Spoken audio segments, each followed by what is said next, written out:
probably not very many people care about except me. I am going to replace the aftermarket gas cap with a Honda newer one from a parts car. Picking up the first of this set. So I ended up, if you remember a prior video, I dropped off 7 wheels and 5 tires. So they're still working on some of them, but I do want to just get the car off the jack stands. So using the truck for its intended purpose today. Looking good. Got the wheels installed.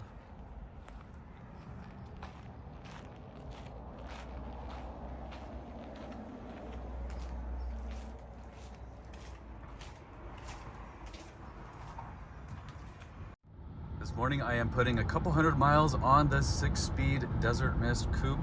I'm at 591, 562 on the odometer. Going to check out a Legend GS 6-speed that just hit the junkyard within the last 48 hours. I'm 99% sure I already know this car through its prior forum member ownership. It was a former Sherwood green 6-speed just like mine that was repainted at one point to a silver color. So let's check it out when we get there.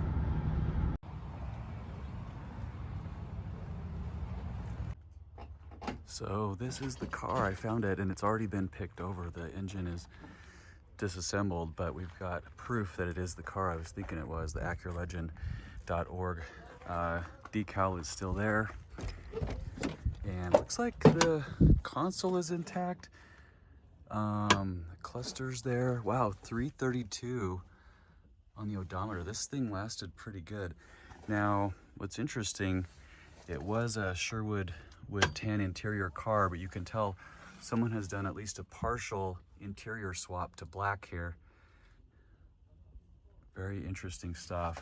Already pretty rough for having just been here a couple days, but I have followed this car for a while. In fact, when I get home, I'm gonna dig up pictures from a meet probably 15 years ago when this car was in quite a bit better shape. You can see it was enthusiast owned. There's some piping around the upholstery, which wouldn't have been stock.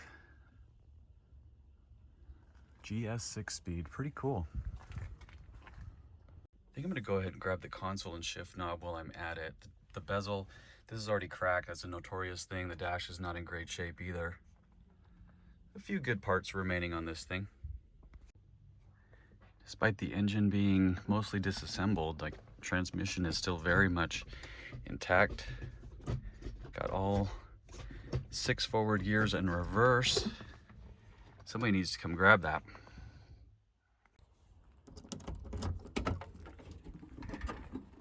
Got TL wheels. It's funny, all the telltale signs of a Legend enthusiast are present here, including a couple main relays here. Those are always a notorious thing. And the biggest one of all, a radiator cap, always paints the picture of potential blown head gasket in these cars when they overheat. Good stuff. I was kind of hoping this was a rare Stroming exhaust, but it's some other aftermarket brand. It says VAREX, Varex. I'm not sure. I've heard of that before.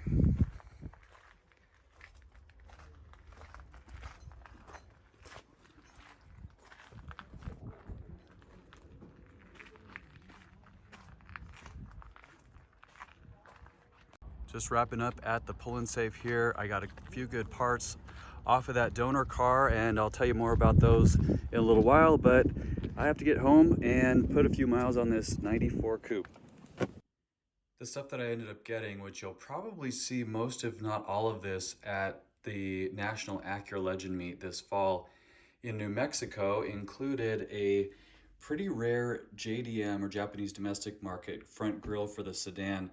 You'll notice the bars here are vertical compared to the US market cars had horizontal bars. This one also has had an Acura logo placed where you could tell a Honda logo used to be. The base is still there, so I think someone could revert it back if they wanted to. I did also find some aftermarket clear corner lights. These are, I think, discontinued. They were kind of popular back in the day. This is a really rare unit that is a combination courtesy light, fog light and traction control switch that was specific only to, I believe, the 94 and 95 model years for LS trim or GS trim. Shift knob, GS shift knob. It looks like this one's been refinished in a black. They're usually kind of bronze or chrome there. And then the console itself, which has some cracking, kind of similar to what I just sent to Craft Customs to be redone. But this one would make a good placeholder for somebody who needs one or definitely just wants to upgrade to LS versus fake wood grain. So that's the real burl wood stuff. And then I got a few badges here that'll just kind of make an incomplete set for somebody that wants them. I had a hunch that this was the same car that I drove to Tucson to look at. What's the date on these pictures? March 27th, 2006. So this 6-speed goes way back. I saw this thing 18 years ago, and it still has this little rust speck on the passenger side rear even today. But you can see the interior wasn't half bad. At some point, somebody attempted a Type A black swap and got partially through that. But the car was already pretty rough back in 2006. I have one odometer picture ending in 84. I think it was 184. So that was over 150,000 miles ago, basically. But yeah, there it is. And I did confirm it's for sure the car, because even now the car still has this sticker inside the driver door jamb. So look how bad that paint was. That shows you how poorly Sherwood green endured the test of time. There was my coupe at the time in 2006. I was rolling on TL wheels, but man, I save everything. It's too bad that this car couldn't have led a better life, but glad I was able to find these pictures. Now I'm gonna find the ones from when my friend Chris owned it. He repainted it the color that it is now, which was more almost like my color, but I'm gonna find those pictures now. I think they were around 2008. Okay, so this was March of 2008. We started out at Acura of Tempe, and then we took a caravan to Tucson. So here you see, I kind of lost track of this guy. I think I texted him not too long ago because I saw his car pop up on OfferUp. And he's obviously out of the scene, as most of these people are. But this is the car right back here hiding. That's the color that the green GS got painted, and he was running on, I'm gonna take a guess here, I think they were Koenig Tantrum wheels. I don't know why that just came to me, but that's the wheels that he had on it at the time. So we had a little cruise. There's the car. Okay, this makes a lot of sense then. He had, at one point, JDM one-piece headlights on it, and this looks like 91 to 93 front bumper instead of a 94, 95. That's a little puzzling on that, but you see the paint was actually pretty good on that car shortly after it was resprayed, and it's gone downhill a lot in the last, that would be 16 years. So crazy, a lot of history with these cars, and it's such a small world, honestly, that you start recognizing cars and configurations and even VINs. And when somebody sent this to me yesterday saying the GS 6-speed hit the yard in Tucson, I pretty much right off the bat knew it was going to be this car. It's a little sad to see where it ended up, but I actually texted with this guy, Chris, today. I sent him some pictures of his old car, and he was sad, but also kind of an achievement that the car made it to 332,000 miles. So not a bad result anyway.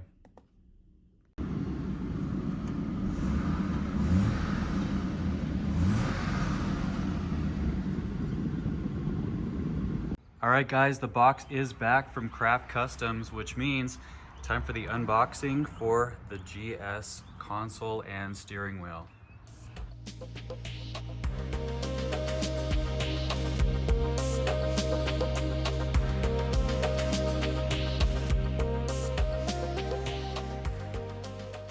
Wow, I can say is this is incredible.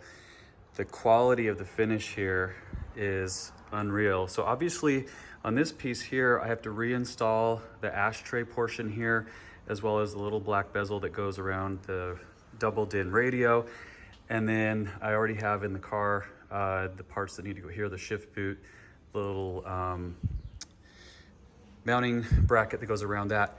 And then this is pretty much good to go. It will need the airbag reinstalled and then put back in the car. But look at the match between the wood grain. Now it is a little bit lighter in finish than like this GS. For some reason, I think just because it was a little more faded, the wood grain in the Sherwood car had a lighter hue to it. So I wanted to continue with that theme and match it, but just look at the gloss finish here. The work that you see before you right now ran me about $1,100, including shipping back to me. So it's not a cheap upgrade, but with the condition and the results, I'm super thrilled with this. By the way, I noticed that these fasteners are a little bit weird looking. See if this will focus, but they really are just a 10mm size, and you can kind of latch it on here to get it started. And then I'm not going to cinch these up too tight at the risk of potentially, if there's some vibration or shifting inside the car, I don't want to risk cracking whatever finish is on this now. So I'm only really cinching this up enough to keep it secure and kind of within the perimeter here.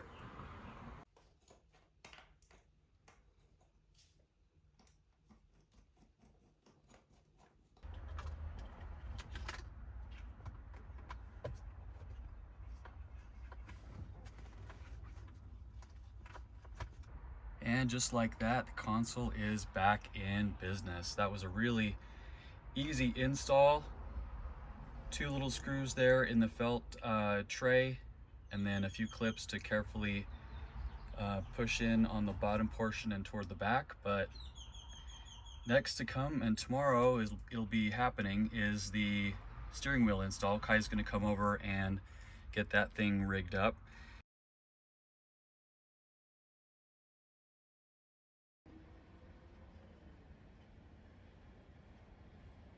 Next thing I'm going to do here is I'm back at the tint place. Because this was a replacement door, it's got the tint on it. I'm going to have Omar steam that off or whatever he needs to do to get that crystal clear again. And we'll move to the next phase on the resto. Heading down to Apex again in the GS 6-speed. Just to get the paint sort of gone over one more time with a quick finishing touch, we'll call it. And then replacement of a couple little bulbs. And I'll be picking up the 92 GSR, which had some repairs to the front bumper. I'll show you that when I get there. And we're back. So the only thing I'm going to have addressed here today is there was a mismatch in the connection between the bumper light and the fog lamp. So those just need the harnesses flopped.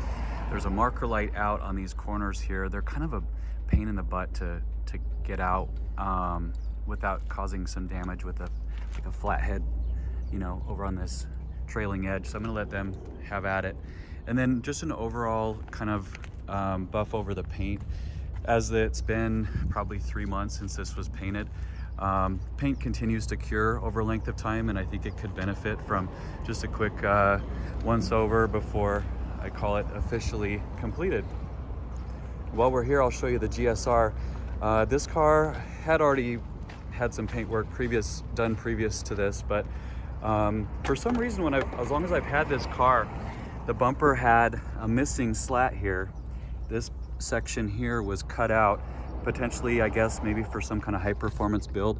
So my buddy David had a parts car that worked perfectly to basically just bond in a section that was missing here for the front bumper. So super happy with how that turned out as well.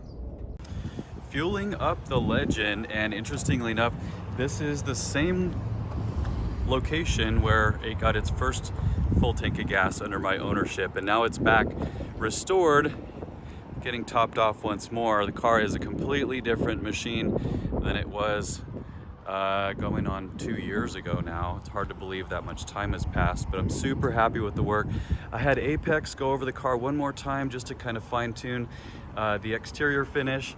The next thing I'm going to do with this car is take it over to Hanman Auto Care in Tempe for a timing belt, a water pump, EGR service, which is a big thing on these cars, and potentially just like a top to bottom inspection on whatever else might be on the hit list. So everything is pretty much coming together on the interior as well, with exception of that center console lid, and we're about there. So the finish line is in sight for this 94 GS 6-speed. I can't say it enough, but holy smokes, that is a glass finish.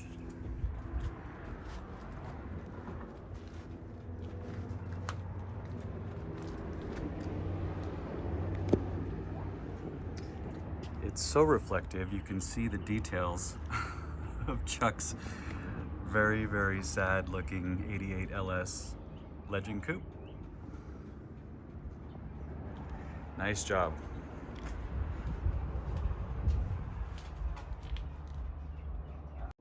Also, everything up here looks perfect.